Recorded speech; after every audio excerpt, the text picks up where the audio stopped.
Hey guys, well, once again, friends of friends save the day. The more friends you have, the better. One of my friends hooked me up with a set of Outlaw 2s. Personally, I've never had Outlaw 2s.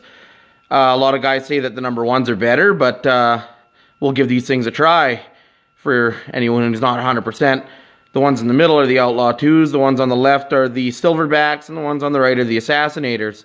Now, the Assassinators on the right are 29.5, even though they measure a 30. The 29.5 Outlaw 2s also measure 29.5, so they're dead on. And on the left, the Silverback being a 30 for some reason, regardless of which ones you measure, are always measure short. 29s, which is kind of pathetic.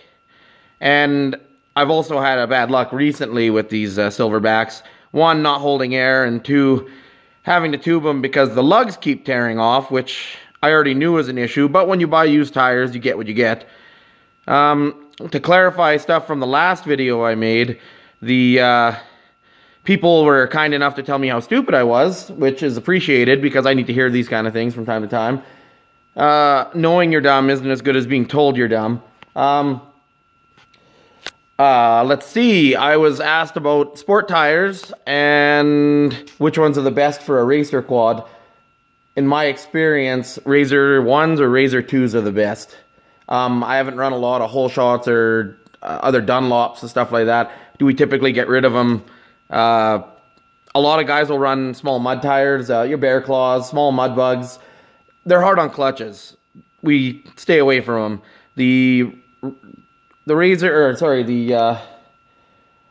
1s and Razor 2s seem to be the best, although they are a bit on the heavy side. Guys say that once you get down about 30% off the Razor 2s, they're the best tire until you wear them right out, of course. But on to bigger business.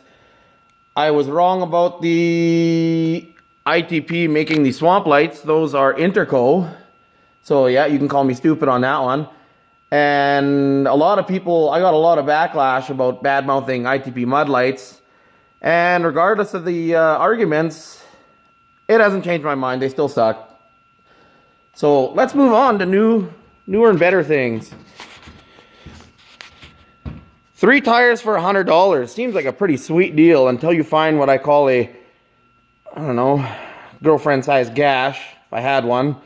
But we're going to see if we can't fix her up. Of course, we're going to have to tube her, but I'm not sure if I'm using haywire or rivets yet, but I'm not replacing a tire, not at $360.